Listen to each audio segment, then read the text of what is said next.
dijeron, mi nombre es Juan Carlos Jiménez García, parecido a la mona el nombre, pero no es así. Trabajo en el Departamento de Química Teórica y Computacional. Y bueno, mi director de tesis es el doctor Marcelo Mariscal y también estoy codirigido por el doctor Esteban Franceschini. Eh, Bien, el tema que les voy a hablar hoy es sobre simulaciones atomísticas en la zona de tres fases de celdas de combustible de membranas poliméricas PEN. Como me imagino la mayoría sabe, el hidrógeno es uno de los vectores energéticos más prominentes que puede ser generado a partir de remanentes, okay, remanentes energéticos con los cuales se puede electrolizar el agua, generar hidrógeno, ser almacenado, luego distribuido en estaciones de combustible, tuberías de gas o dispositivos como celda de combustible. Una celda de combustible se estaría viendo como esta imagen que tenemos a la izquierda, donde tenemos stacks apilados para tener la celda de combustible final, la cual puede ser aplicada en la industria automotriz, por ejemplo, como vemos acá en este auto, es Toyota Mirai, donde la celda de combustible se le coloca al frente y esta provee la energía para que el motor eléctrico permita andar el auto. Este auto tiene una autonomía de 250 kilómetros más o menos. Si a alguien le sobra $50.000, acá lo tienen los datos. Eh, pero bueno, cuando vemos dentro de lo que hay en una celda de combustible de hidrógeno, en este caso de membrana polimérica, debemos saber que esta celda transforma energía química en energía eléctrica.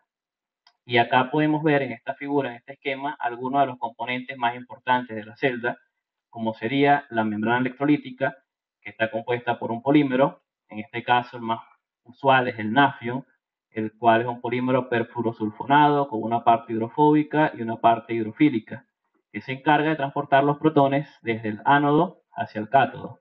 Luego tenemos la parte de la capa catalítica, que es donde tenemos a la nanopartícula metálica soportada sobre el material carbonoso. Esta capa catalítica también puede tener contacto con el ionómero, por el nafion, por lo que hay una conducción mixta que puede ser iónica y electrónica.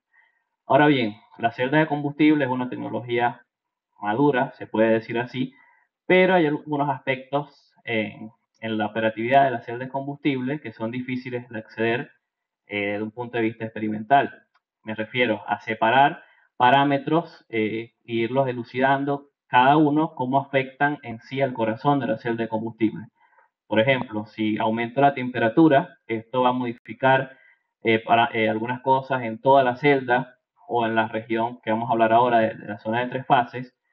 Puede cambiar la cinética de la reacción electroquímica y al mismo tiempo puede secar la membrana, lo cual estaría dañando la celda. Entonces es complejo separar estos parámetros, hablando experimentalmente, por lo que digamos, es importante evaluar qué sucede con estos parámetros en lo que llamamos la zona de tres fases.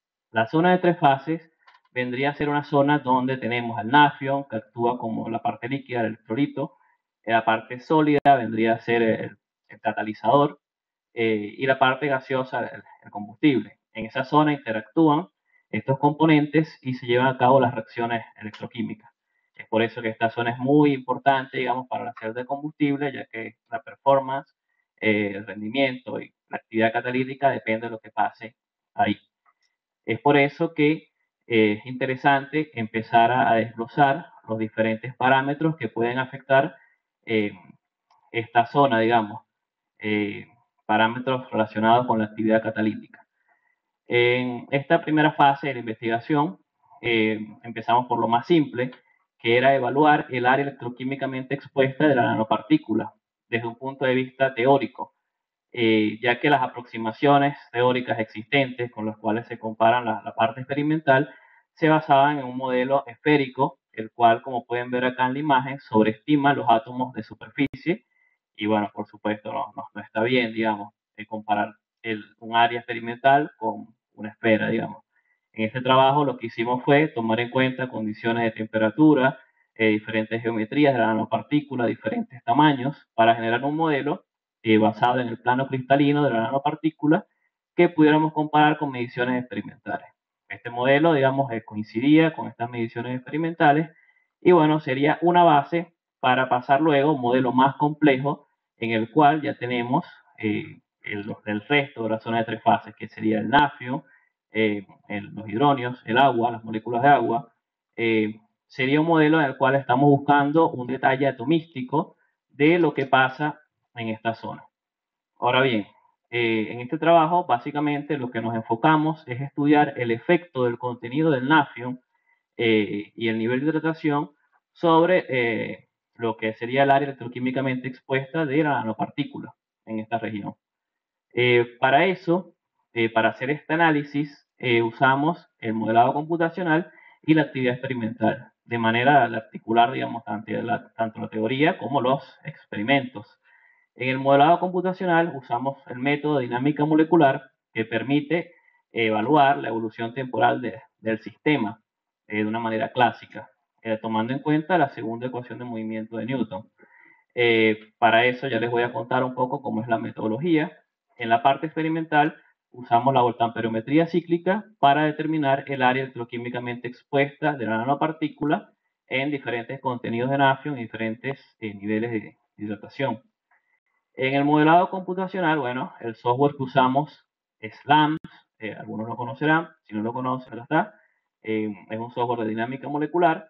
Luego todo lo que es análisis de datos, todo lo que está por detrás, scripts en Python, librerías como MD Analysis que nos permiten facilitar, digamos, el estudio de ciertas propiedades en nuestra dinámica.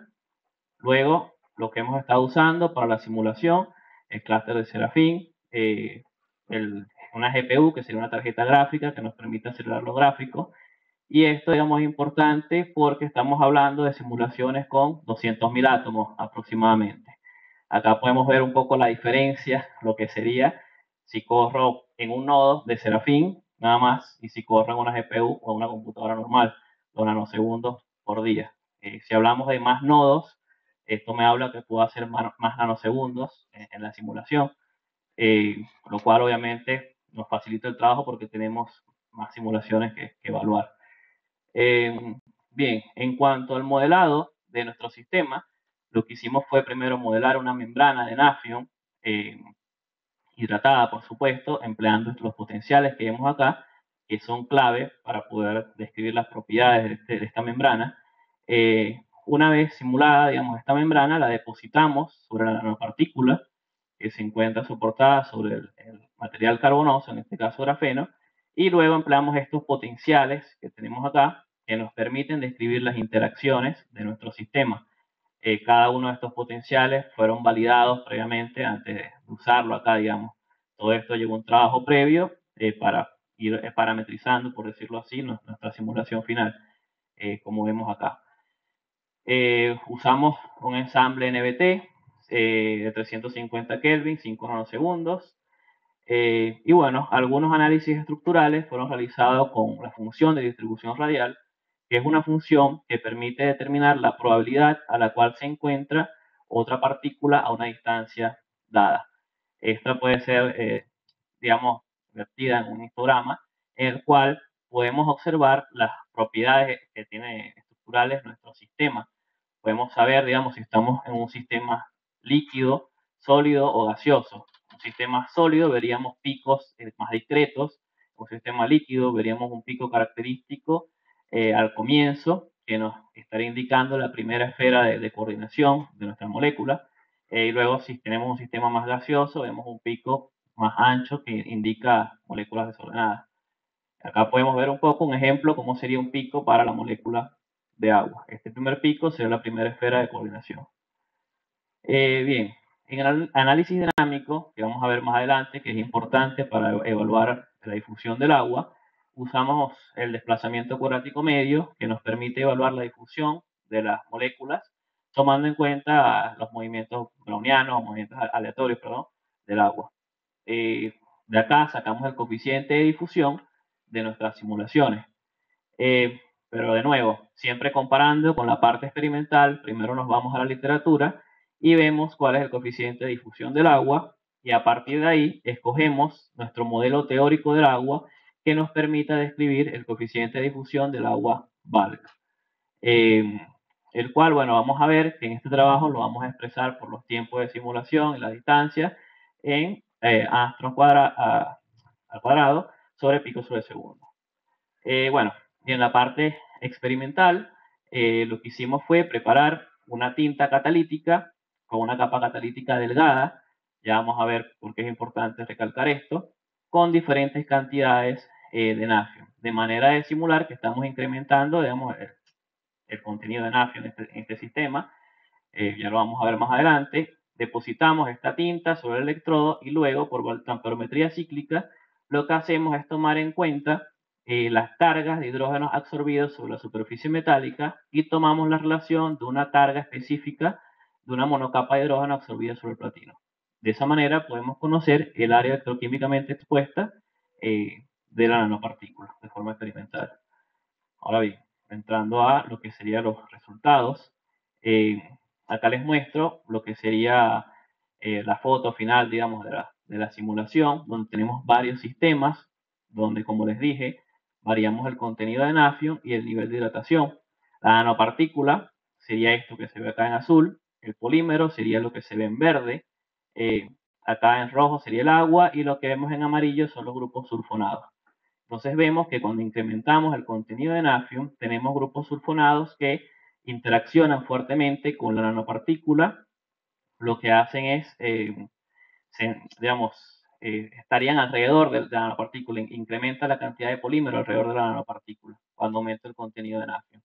Por otro lado, cuando aumenta el nivel de hidratación, más moléculas de agua ocupan la superficie metálica de la nanopartícula, lo cual, como vamos a ver ahora en la siguiente figura, si evaluamos el porcentaje de utilización del catalizador, el cual es importante ya que la actividad catalítica depende de esto, vamos a ver que cuando incrementamos el contenido de nafio, esta actividad, esta área activa del catalizador disminuye, y cuando evaluamos también con respecto a la hidratación, vemos que el agua aleja digamos, al polímero y nos permite incrementar el área activa. Ahora, ¿cómo llegamos a este gráfico? Lo que hicimos fue tomar en cuenta los átomos de platino que estuvieran en contacto con las moléculas de agua para describir el porcentaje de área activa. Y por el otro lado, el área inactiva sería la parte del polímero que está en contacto con la nanopartícula.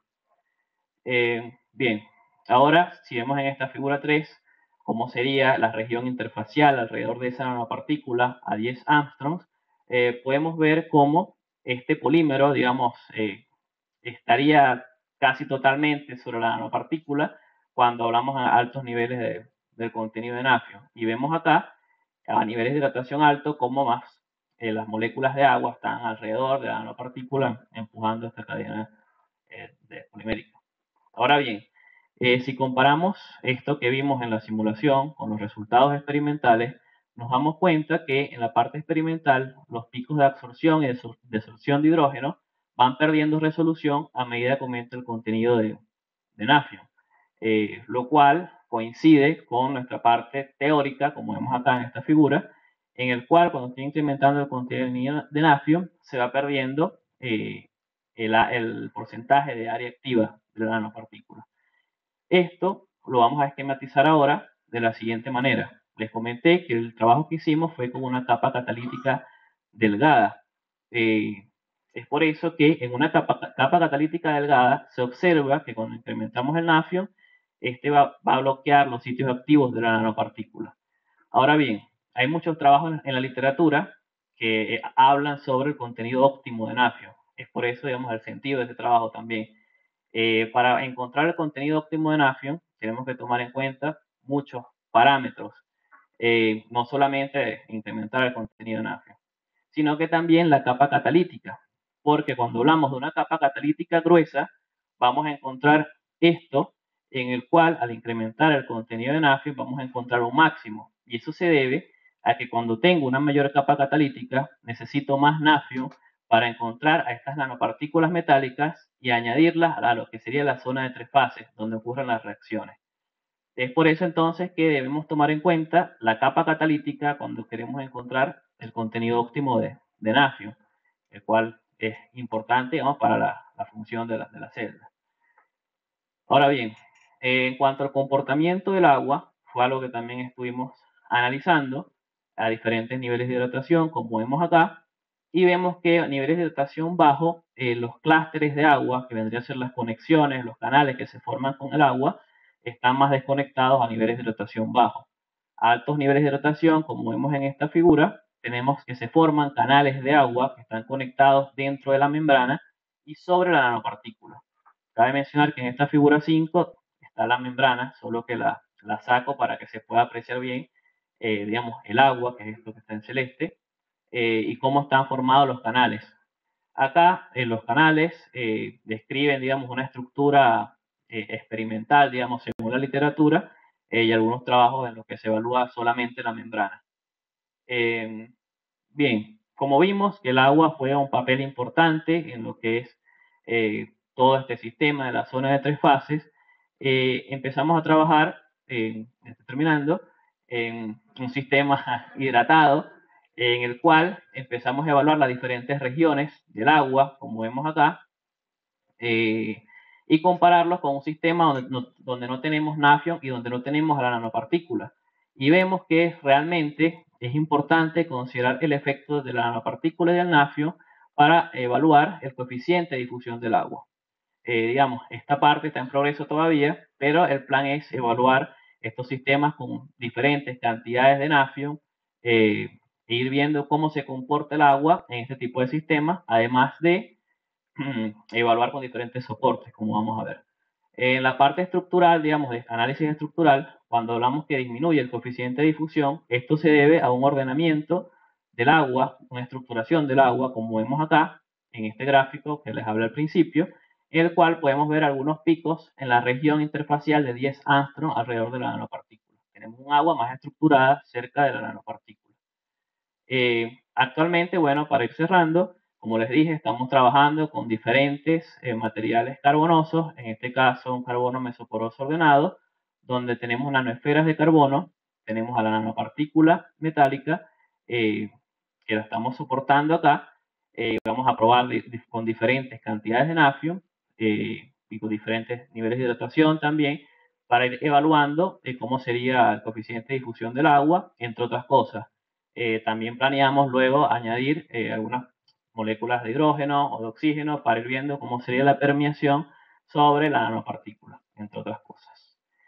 Bueno, como conclusiones finales, para ya finalizar, eh, vemos que en sistemas con una capa catalítica delgada, cuando incrementa el contenido del nafio, decrece, digamos, el porcentaje de actividad de la nanopartícula. Y un dato interesante, digamos, para los experimentalistas, es que cuando hablamos de proporciones de entre un 7 y 14% de nafio, vemos que el área activa va a ser mayor a un 80% aproximadamente. Esto es cuando hablamos de capa catalítica delgada.